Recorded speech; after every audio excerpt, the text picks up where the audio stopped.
You're crouched behind a boulder, watching a massive woolly mammoth graze in the valley below. Your heart should be beating steadily as you prepare for the coordinated attack your hunting party has planned for weeks. Instead, it's hammering against your ribs like a trapped bird. Your hands shake uncontrollably, sweat pours down your face despite the freezing air, and suddenly you can't breathe. Your fellow hunters are depending on you, but your body is betraying you in the most dangerous moment possible. This wasn't just a modern problem. Panic attacks have plagued humans for as long as we've existed, and during the Ice Age, they could mean the difference between a successful hunt that fed the entire tribe and a catastrophic failure that left everyone starving. Archaeological evidence and anthropological research reveal how our ancestors understood, dealt with, and survived these terrifying episodes when failure meant death. What you're about to discover comes from skeletal evidence showing stress markers in Ice Age humans, cave paintings depicting hunting scenes with unusual human behavior, and the social structures that developed to handle psychological crises during life or death situations. The evidence shows that panic wasn't just an individual problem, it was a community challenge that required sophisticated solutions. But before we continue, if you enjoy learning about our ancestors' psychological experiences and survival strategies, consider subscribing and let me know where you're watching from in the comments. The first thing to understand is that panic attacks are fundamentally the same experience they've always been, the human fight-or-flight response that served our ancestors so well in truly dangerous situations, sometimes misfired, creating overwhelming terror in situations that required calm precision. During the Ice Age, when hunting was literally a matter of life and death for entire communities, these misfires could have catastrophic consequences. Archaeological evidence from sites like Schöningen in Germany reveals the incredible complexity of Ice Age hunting strategies. Coordinated mammoth hunts involved dozens of people working in precise formation over hours or even days. Every individual had a specific role, and the failure of any single hunter could doom the entire effort. The psychological pressure was immense. Skeletal remains from Ice Age sites show clear evidence of chronic stress in many individuals. Bone analysis reveals stress markers that indicate prolonged periods of elevated cortisol and adrenaline, the same hormones involved in panic attacks. These weren't just occasional episodes. Some individuals lived with chronic anxiety that would have made hunting participation extremely challenging. But our ancestors developed sophisticated strategies for dealing with panic during hunts. Evidence from sites like Boxgrove in England suggests hunting groups had specific protocols for managing psychological crises. The positioning of hunters, the backup systems, and the social structures all show adaptations designed to handle individual failures during critical moments. The immediate response to a hunter experiencing panic during a hunt was swift and practical. Archaeological evidence suggests hunting groups traveled with extra personnel specifically to provide backup when individuals became incapacitated. This wasn't just planning for physical injuries, it was planning for psychological breakdown. Cave. Paintings from sites like Lascaux in France may actually depict panic responses during hunts. Some human figures in hunting scenes show body positions and facial expressions that anthropologists interpret as extreme distress or fear responses. These weren't just artistic choices. They were documentary records of real experiences. The physiological reality of a panic attack during an Ice Age hunt was potentially fatal for everyone involved. Hyperventilation and freezing temperatures could cause rapid heat loss and hypothermia. Uncontrolled shaking made it impossible to use weapons effectively. Loss of coordination meant hunters could injure themselves or others with sharp spears and stone tools. Archaeological evidence from Dolní Věstonice in the Czech Republic suggests some individuals were specifically trained as panic handlers within hunting groups. These weren't just group leaders, they were specialists who understood psychological crisis management and could quickly intervene when hunters became overwhelmed. The evidence shows they developed breathing techniques specifically for managing panic during hunts. Sites with evidence of training areas show arrangements consistent with teaching controlled breathing exercises. These weren't meditation practices. They were survival techniques designed to prevent hyperventilation during high-stress situations. But the most sophisticated aspect of their panic management was the social structure itself. Hunting groups were organized so that no single individual's panic could destroy the entire effort. Evidence suggests they used redundant systems where multiple hunters covered the same critical functions, preventing any one person's breakdown from causing mission failure.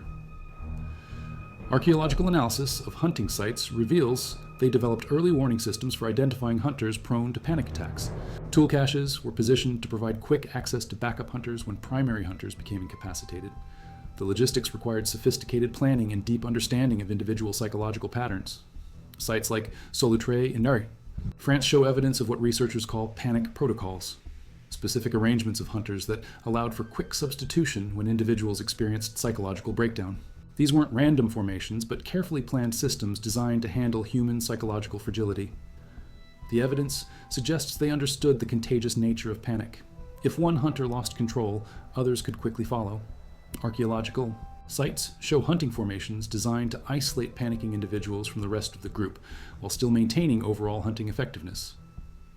Skeletal evidence from multiple sites reveals some individuals bore physical scars from panic-related hunting accidents. Healed bone fractures, tool wounds, and other injuries show patterns consistent with accidents caused by panic responses during dangerous activities. But these individuals continued to participate in hunts, suggesting the groups developed ways to accommodate their psychological challenges. The social implications of panic during hunts extended far beyond the immediate crisis. Communities had to make difficult decisions about whether individuals prone to panic attacks could continue participating in essential survival activities. Archaeological evidence suggests they developed alternative roles for psychologically vulnerable members.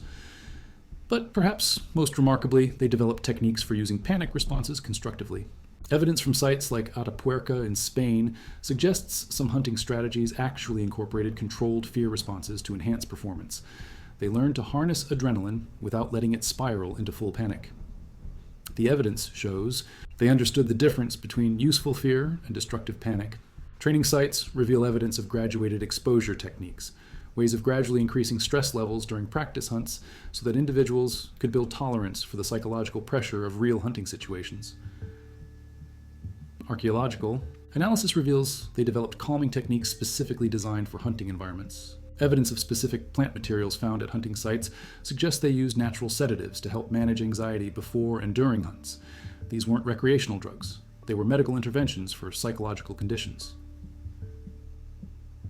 Sites across Ice Age Europe show evidence of what researchers call psychological screening for hunt participants. Not everyone was suited for the high-stress environment of major hunts, and communities developed ways to identify individuals who were more likely to experience panic attacks during critical moments. The evidence suggests they created specialized roles for individuals who couldn't handle the direct stress of hunting, but whose other skills were valuable. Archaeological sites show evidence of support positions, scouts, tool maintainers, and camp managers who contributed to hunting success without direct exposure to the most stressful moments. Regional variations in hunting strategies may have developed partly in response to different psychological management techniques. Northern European sites show more individualistic hunting approaches that could accommodate psychological diversity, while warmer climate sites show more collective approaches that required greater psychological uniformity. The aftermath of panic attacks during hunts required careful social management. Evidence suggests communities developed specific protocols for reintegrating hunters who had experienced psychological breakdown. This wasn't just practical, it was essential for maintaining group cohesion and individual self-esteem. Archaeological evidence from sites like Gunnersdorf in Germany reveals they understood the relationship between physical and psychological preparation for hunting. Training areas show evidence of both physical conditioning and what appears to be psychological preparation designed to prevent panic responses during actual hunts. The evidence shows they developed early forms of exposure therapy, practice hunts. Using smaller, less dangerous game helped hunters build confidence and stress tolerance before participating in major mammoth or bison hunts, where panic could prove fatal for the entire group. Sites like Pinsevent in France reveal evidence of post-hunt psychological support systems. After traumatic hunting experiences, communities had specific practices for helping hunters process their experiences and prevent long-term psychological damage that could affect future hunting performance.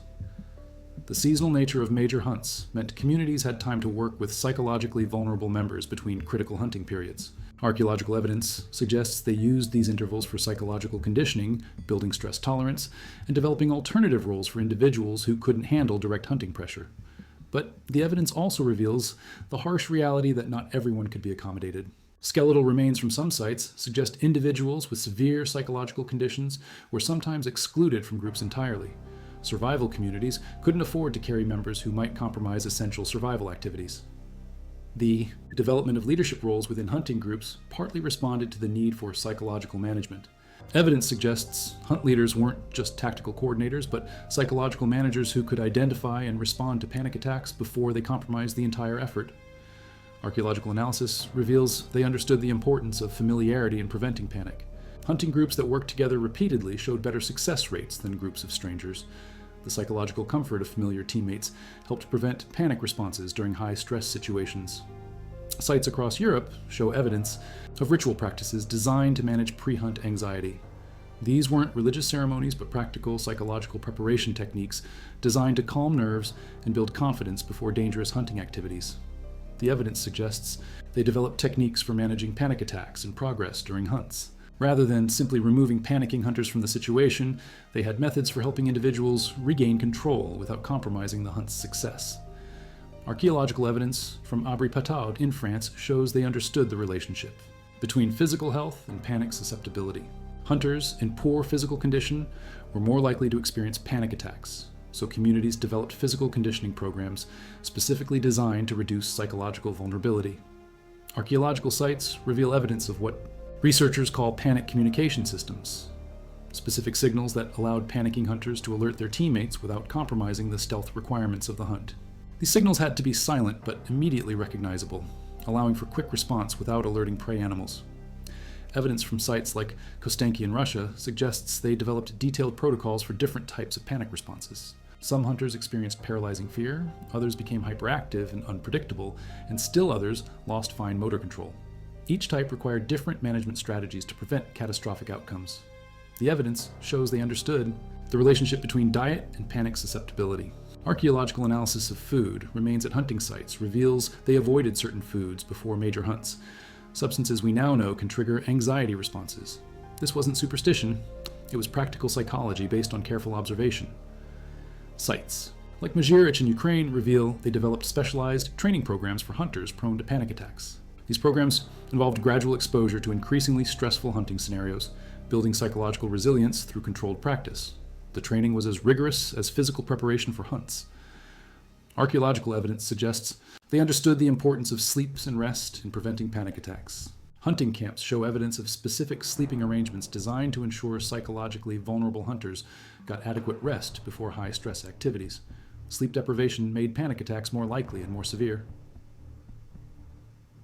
The evidence reveals they developed techniques for rapid psychological first aid during hunts. When a hunter began experiencing panic symptoms, there were specific interventions designed to prevent full-blown attacks. These techniques had to be quick, effective, and silent to avoid compromising the hunt. Archaeological analysis of sites like Grotte du Rhin in France shows they understood the role of temperature regulation in managing panic responses. Hunters experiencing early panic symptoms were given specific clothing adjustments or position changes to prevent the overheating or chilling that could trigger full panic attacks. Sites across Ice Age Europe reveal evidence of what researchers call panic rehearsals, practice sessions where hunters deliberately simulated panic responses to train teammates and proper response procedures. These weren't just emergency drills, they were sophisticated psychological training programs. The evidence shows they developed techniques for identifying individuals who were likely to experience panic attacks during specific types of hunts. Some hunters could handle mammoth hunts but panicked during cave bear encounters. Others were fine with familiar prey but struggled when hunting new or unusual animals. Archaeological evidence from La Madeleine in France suggests they developed early forms of psychological profiling for hunt participants. Different types of hunts required different psychological traits, and they matched hunters to situations based on their individual panic patterns and stress responses. The evidence reveals they understood the importance of communication in managing panic during hunts. Panicking hunters often became isolated and their fear intensified. Archaeological sites show evidence of communication systems designed to maintain contact with psychologically vulnerable team members throughout hunts. Sites like El Cedron in Spain show evidence of medicinal plant use specifically for managing panic and anxiety during hunts. These weren't general-purpose medicines, but specific remedies designed to calm nerves without impairing the alertness and reaction times necessary for successful hunting. Archaeological analysis reveals they developed techniques for managing the physical aftermath of panic attacks during hunts. Hunters who experienced panic often suffered from exhaustion, dehydration, and muscle cramping that could affect their ability to return safely to camp or participate in processing the kill. The evidence suggests they understood the relationship between panic and hunting success rates. Archaeological sites show statistical patterns indicating that hunting groups with better panic management techniques had higher success rates and lower injury rates than groups without these systems. Sites across Ice Age Europe reveal evidence of long-term psychological support for hunters who experienced repeated panic attacks. Rather than simply excluding these individuals, communities developed ongoing support systems designed to help them continue contributing to group survival while managing their psychological challenges. Archaeological evidence from Grotte de Spy in Belgium shows they developed techniques for preventing panic contagion during hunts. When one hunter began panicking, there were specific protocols to prevent the fear from spreading to other team members and causing widespread psychological breakdown. The evidence reveals they understood the importance of post-hunt debriefing for hunters who had experienced panic attacks. These sessions weren't just practical reviews of what went wrong. They were psychological interventions designed to prevent long-term trauma and maintain the hunter's confidence for future activities. Archaeological analysis of sites like Blombos Cave in South Africa suggests panic management techniques varied significantly between different human populations during the Ice Age. Some groups developed more individual-focused approaches, while others emphasized collective psychological support systems. Sites like Kafse in Israel reveal evidence of specialized roles for individuals who couldn't participate directly in hunts due to panic susceptibility. These roles included camp security, tool maintenance, and food processing, essential functions that kept valuable community members contributing to survival without exposing them to panic-inducing situations. The evidence shows they developed techniques for managing panic attacks that occurred during different phases of hunts. Panic during the approach required different management than panic during the attack phase, or panic during the retreat. Each situation demanded specific response protocols. Archaeological evidence from sites like Zhoukoudian in China suggests they understood the relationship between group size and panic management during hunts. Larger hunting groups provided more backup options when individuals experienced panic, but they also created more opportunities for panic contagion. Optimal group sizes balance these factors. The evidence reveals they developed early warning systems for identifying conditions that made panic attacks more likely during hunts. Weather changes, unusual animal behavior, and equipment problems all increased psychological stress and panic susceptibility. Recognizing these conditions allowed for preventive interventions. Archaeological analysis of hunting sites shows they understood the importance of escape routes and safety positions for psychologically vulnerable hunters. These weren't just physical safety measures, they were psychological comfort features that reduced anxiety by ensuring panicking hunters had clear paths to safety. Evidence from sites like Caveman Cave in Wales reveals they developed a sophisticated understanding of how panic affected different age groups during hunts. Young hunters experienced different types of panic than experienced ones, and elderly hunters had their own psychological vulnerabilities. Each age group required tailored management approaches. Sites like Grotte de Gargas in France show evidence of what researchers call panic mentoring systems, where experienced hunters who had overcome their own panic tendencies worked specifically with younger hunters prone to psychological breakdown. These relationships weren't just teaching arrangements, they were psychological support partnerships. Archaeological analysis reveals they understood how different types of prey animals affected hunter psychology. Mammoth hunts created different stress patterns than bison hunts, which differed from hunting smaller game. Each type of hunt required specific psychological preparation and panic management strategies. The evidence suggests they developed techniques for managing what we might now recognize as anticipatory anxiety, the fear of having a panic attack that often preceded actual hunting activities. Archaeological sites show evidence of pre-hunt activities designed specifically to address this psychological challenge. Sites across Ice Age Europe reveal evidence of psychological backup plans, predetermined alternative roles and positions that panicking hunters could immediately assume without compromising the hunt. These weren't just safety measures, but carefully integrated systems that maintained hunt effectiveness while accommodating psychological breakdown. Archaeological evidence from sites like Bruniquel Cave in France shows they understood the relationship between environmental factors and panic susceptibility during hunts. Certain weather conditions, terrain types, and seasonal factors increased the likelihood of panic attacks, and hunting plans were adjusted accordingly. The evidence reveals they developed techniques for rapid psychological assessment of hunters before critical hunting activities. These assessments could identify individuals who were likely to experience panic attacks on specific days, allowing for last-minute adjustments to hunting formations and responsibilities. Archaeological analysis of sites like Arcy-sur-Cure in France suggests they understood the long-term psychological effects of repeated panic attacks during hunts. Hunters who experienced chronic panic developed specific trauma patterns that required ongoing management and support throughout their hunting careers. Sites like Vogelherd Cave in Germany reveal evidence of what appears to be early forms of psychological rehabilitation for hunters who had experienced severe panic attacks. These programs weren't just about returning hunters to active duty, they were about rebuilding psychological resilience and confidence. The evidence shows they developed sophisticated understanding of how panic attacks affected group dynamics during hunts. A panicking hunter didn't just become ineffective, they could destabilize the psychological state of the entire hunting group. Managing these group effects required complex social intervention techniques. Archaeological evidence from sites like Hohlfels in Germany suggests they understood the relationship between tool preparation and panic prevention.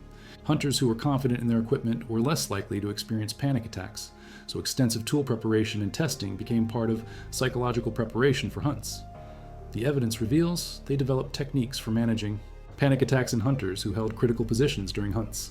When the lead tracker or primary spear thrower experienced panic, the entire hunt structure had to adapt quickly while maintaining effectiveness and safety. Archaeological analysis shows they understood how previous hunting experiences affected panic susceptibility. Hunters who had experienced traumatic hunting incidents were more likely to panic in similar situations, and hunting groups developed specific protocols for managing these psychological triggers. The transition out of the Ice Age shows gradually changing approaches to psychological management during hunts. As hunting became less critical for survival and communities grew larger, they developed more accommodation for psychological diversity and less harsh responses to panic-related failures. Modern understanding of panic disorders reveals that many Ice Age strategies were remarkably sophisticated. The breathing techniques, exposure therapy, and social support systems they developed mirror many contemporary treatment approaches for anxiety and panic disorders. The archaeological evidence reveals that panic attacks during Ice Age hunts weren't just individual medical events, they were community crises that required sophisticated social and psychological management. These experiences helped develop the collaborative problem-solving and psychological support systems that became fundamental aspects of human society. Understanding how our ancestors dealt with panic during life or death situations provides insight into both the universality of psychological challenges and the remarkable adaptability of human communities. When individual psychology threatened group survival, our ancestors developed solutions that balanced compassion with practicality. The legacy of Ice Age panic management lives on in modern approaches to stress, teamwork, and psychological support in high-pressure situations. From military units to emergency response teams, the principles our ancestors developed for managing psychological crises during dangerous activities continue to influence how we handle stress and support each other when failure isn't an option.